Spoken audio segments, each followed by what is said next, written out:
This video is going to have a look at polymers, what polymers are and how they're used. The first thing you need to know is what this part poly in polymers mean. It means many, which is why in the title here I've drawn lots of the same word. So poly means many of the same thing. So if you have a look at this here, this is ethene. This is something called a monomer. Monomer of ethene. Mono means one, so on its own. So this is one molecule of ethene on its own. So here, if we just have a look at this example, this is one person with his arms crossed. Imagine this bit here as an alkene. This is a monomer, one alkene on its own. The idea of a polymer is adding lots and lots of different monomers together. Now what you have to do that is add pressure and to use a catalyst, and what it does is it breaks these bonds just like that. The next thing that happens is once you've broken that double bond, so you've got two single bonds instead, they join together like this. So a polymer is many monomers joined together. So there's your definition, many monomers joined together. So for example, if I take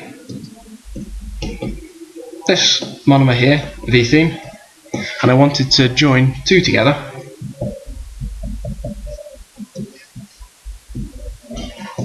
the first thing I do is break the double bond and draw a line out from each side with one in the centre. And the next thing I do is I join this one up and then rearrange it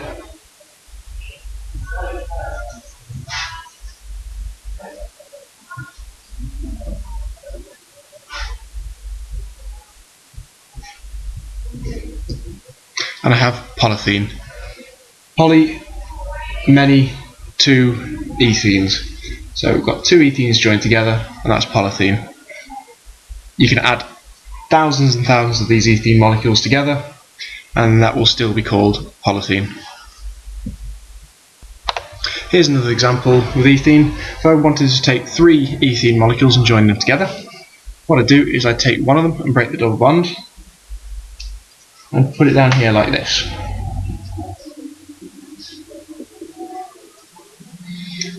I then take the next one and put it next to it.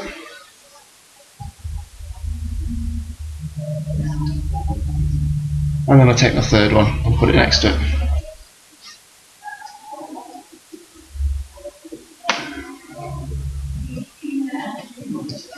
So this here is a 3-section polymer of polyethene. The naming works, you just put that word poly in front. So this example of polythene then can be used for a few different things. It's used for plastic bags, hose pipes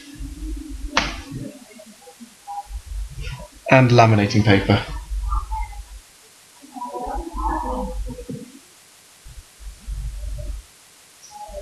The reason for this is because they're stretchy,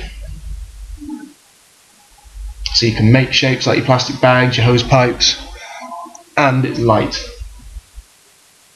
so it's easy to carry. The second example you need to know is polypropene.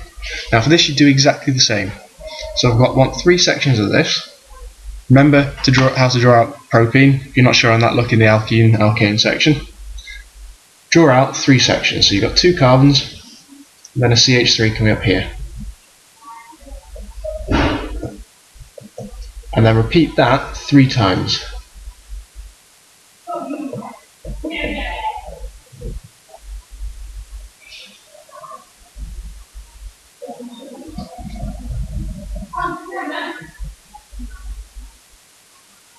So this is a section of polypropene made from 3 propene molecules.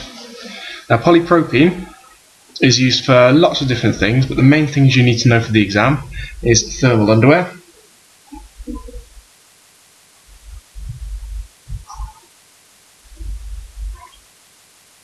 carpets, and plastic containers.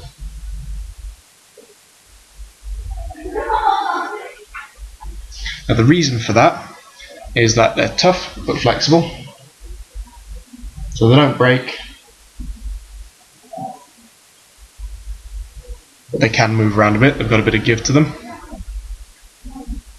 and because of that they can be used in carpet, so they won't break up. You can walk on them, they'll move around, plastic containers, and so on. Example number 3 is polychloroethene. Now again, to draw that PVC, you just take this molecule and you put it 3 times without that double bond. So C, single bond C. Remember to copy it exactly. So I've got 2 hydrogens down here, I've got 2 hydrogens down here. 1 hydrogen, 1 chlorine, 1 hydrogen, 1 chlorine. Then repeat that exactly 3 times.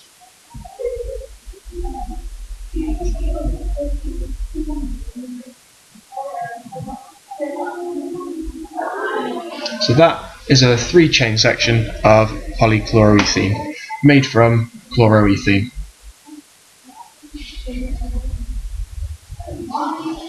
Now this can be used for clothing, for electrical cables,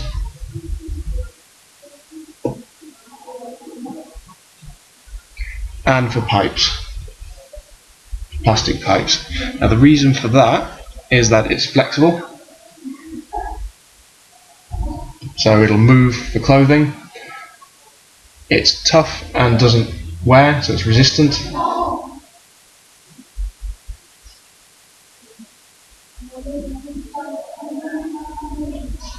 And there we go.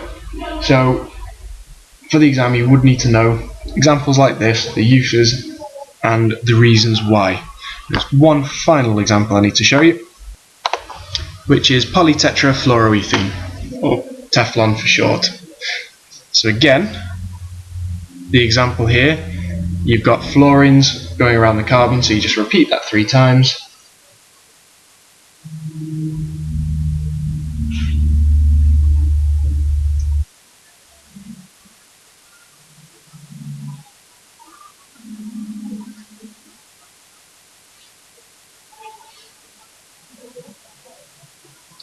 And you've got a 3-chain section of tetrafluoroethene, which I'm not going to write down here because it'll take too long. Now, polytetrafluoroethene, which is Teflon, is used in your non-stick pans.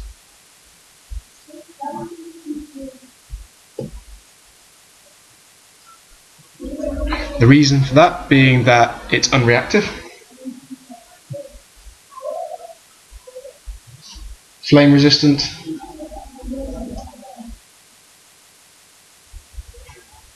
doesn't wear, and is non-stick, which means your food doesn't get stuck to it.